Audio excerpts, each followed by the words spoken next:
Hello there, everybody, and welcome to a special Valentine's Day edition of Circling South Sports on Converge. I say special, but I mean, we're not really doing anything different, are we? No. So, Happy Valentine's Day, everyone. yeah, there's that for you. I know the last few weeks it's been, the show is really busy. A lot of off-season news, a lot of this and that. Kind of slowed down this week, which I guess is an okay thing, but it just kind of feels odd after what we've been going over the last few weeks. Yeah. It felt like it should continue on the rise that it was, but it feels kind of good to get a slow week. Nothing too major. So as we slide into our Seahawks segment here, Pete Carroll is hiring former Chicago Bears defensive coordinator Sean Desai as associate head coach for defense. He played with coached for the Broncos last season, and their defense allowed just 316 yards per game last year, and they ranked 6th in the NFL. I believe we previously mentioned that Donatell would be signing with Seattle, and he actually took the defensive coordinator position with the Minnesota Vikings. So no longer on the coaching staff there, not technically ever was, but no longer there. Short tenure. Yeah. The Seahawks have also fired offensive line coach Mike Solari and were expected to promote within. Running game coordinator Andy Dickerson will fill the role. Any comments on the changes here to our staff? The addition of Desai, I believe, is Desai. We'll figure that out soon enough. The Desai addition, I think, is a good idea. I know that Brock Heward commented on it, said, "Oh, you don't want to have too many cooks in the kitchen." I think that's a stupid ideology in this relation, just because of the fact that if you look at any of these staffs, like we're going to look at the Super Bowl here in a second. Mm-hmm. The Rams have a really good staff. Yeah. And that you look at McVay, and that's great. But, without the defensive coordinator, the offensive coordinator, even like with what Donatell was hired to be in the senior defensive role, it's good to have these things all across the board. Like if we take it back a few years with the Seahawks in the Super Bowl years, right? I mean, you saw guys like Gus Bradley, Chris Richard. I'm forgetting his name, Gus Bradley. There's a lot of guys who are really talented in that staff that went on to become defensive coordinators elsewhere, or even get in Dan Quinn's case, Dan Quinn, bring the Falcons to the Super Bowl. Yeah. So to have that staff is important, and I think that his addition will be good. His status, his title is a little odd. I mean, associate head coach for the defense is something I've never actually heard before. Right. So that's new, but so at least in that regard, that gets my thumbs up. Donatell, I mean, senior defensive role, defensive coordinator position. Yeah. Unless he was like looking at it like a year or two left in the league, then I'm sure he'd be like, maybe it's fine to just like settle down. But a DC job, hey, why not? Yeah. So thank you, Ed Donatell, for your short tenure with the Seahawks. Mike Solari is a little bit of an interesting decision. The Seahawks offensive line has been the talk of the team for, as many years as we can remember with Russell Wilson in town.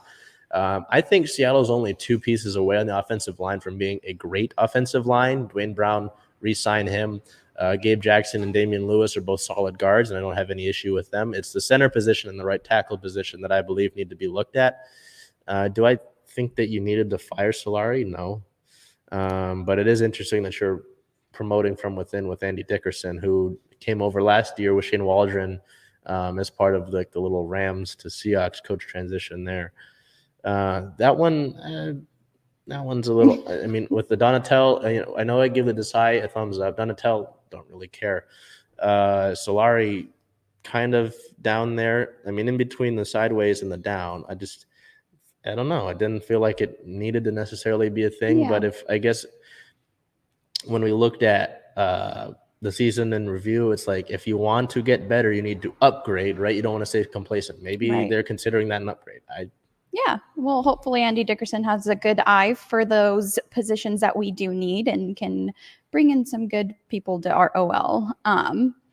In other news, Russell Wilson did reiterate that he wanted to stay with the Seahawks. I think he was blatantly asked if he asked to be traded, said no, that he wished to stay. So that's good news. What's the look for? Salman can preach on this. I mean, if he remembers it. I mean, you in the time you've been here, I think anybody who's been watching the show knows how I feel about the Russell Wilson trade talks. It's a non-story. It's been a non-story until Russell Wilson looks into a camera like I am right now and says, I want to be traded. I don't want to be with the Seattle Seahawks. It's a non-story. It is just media playing it up.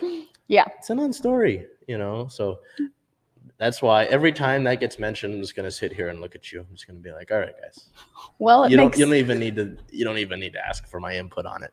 Makes for good headlines for sure, but no, Russell does not want to leave. So we're hoping he stays for many more years. In unfortunate news, Adrian Peterson was arrested yesterday off of a domestic violence charge at LAX after an altercation with his wife on the airplane. They're expected to resolve it. She's not going to press charges, and it was just, I guess, a in-house thing that they want to take control of and not move forward with the charges. Not a good look for his image, though. I mean, he's had issues for a while. I mean, we go back to the issue of the switch with his son, and just some other things. When you signed him, I was always kind of a little skeptical just because of the issues that he's had in the past. But I mean, with considering the circumstance of his age and kind of bouncing around teams, I think this should kind of put the nail in the coffin of his career. Just like, give it a rest. I mean, you think he's done with the Seahawks then? You don't think, or the Seahawks are done with him, I guess. Yeah. I know the Seahawks tend to give people second chances. I mean, we could look at a number of different cases in that regard. But I don't know if he gets, a so-called third chance with this happening. I mean, it could have just been an argument, but what I read about it was that there were bruises that were left. So I would just want to stay away from that and not give him another contract. Yeah. And congratulations to our division rivals. The LA Rams are Super Bowl champions. They defeated the Bengals last night. Congratulations to them. They are now, again, Super Bowl 56 champions.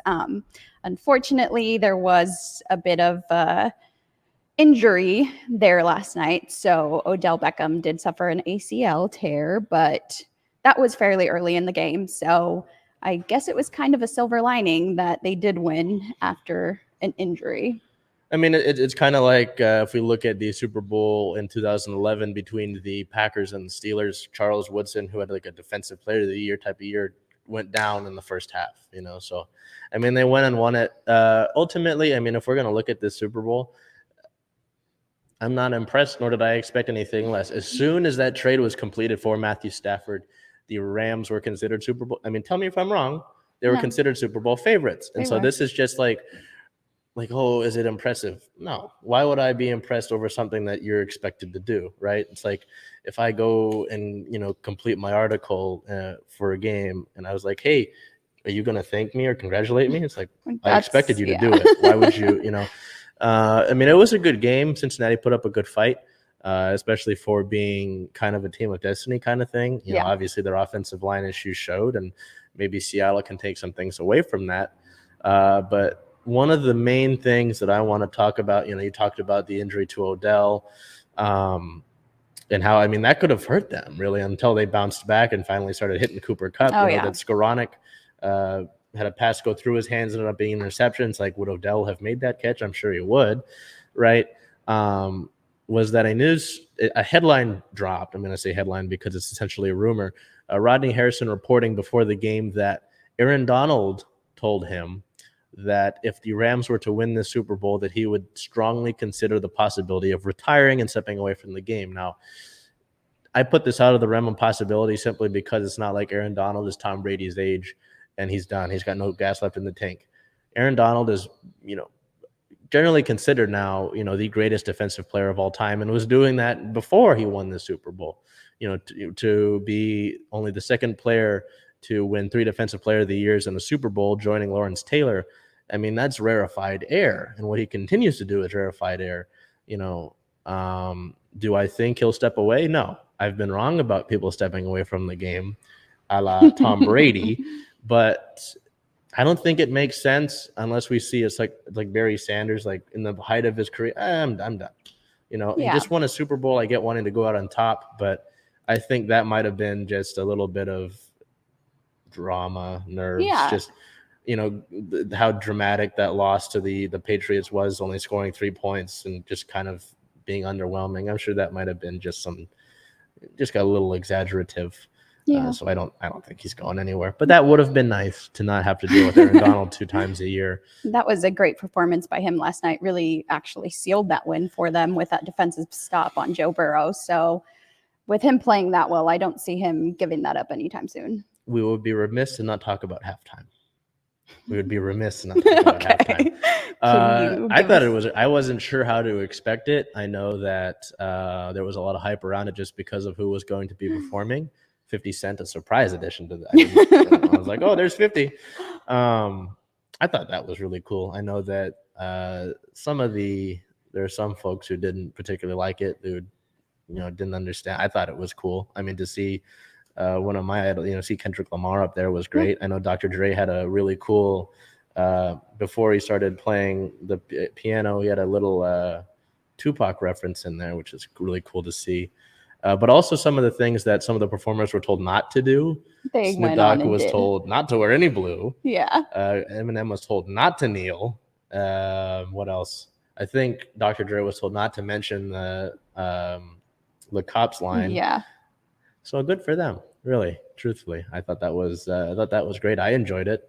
It's always tough with Super Bowl halftimes because you always kind of wonder, after a really good one, how can you top it? Like, I mean, you look at Prince's performance. How do you top that kind of thing? Which they're still saying is probably the best one, and there's not much argument there. I wouldn't argue with that, especially in the pouring rain. Yeah, exactly. Playing Purple Rain. So, but yeah, I mean, I always will tune into a Super Bowl. I don't care if we're not playing in it. It just sucks. Like that, going back to that Rams Super Bowl that was the most boring Super Bowl I've ever watched. To go from watching the Eagles Patriots game, which was one of the more exciting ones, to that, I'm like, oh. And luckily this was a good game, because I know, like, the Seahawks Super Bowl win, everybody was pissed because it was a blowout. Yeah. If it's a blowout, it's like, okay, right. Am I paying? It's like I slouch. Am I really watching this? Although that second half started a little slow, it felt like. Well, yeah, no, but I mean, it was a good game, and I think overall it was a solid night, outside of the Rams winning. And all of the several flags being thrown towards the end there. We won't get into that.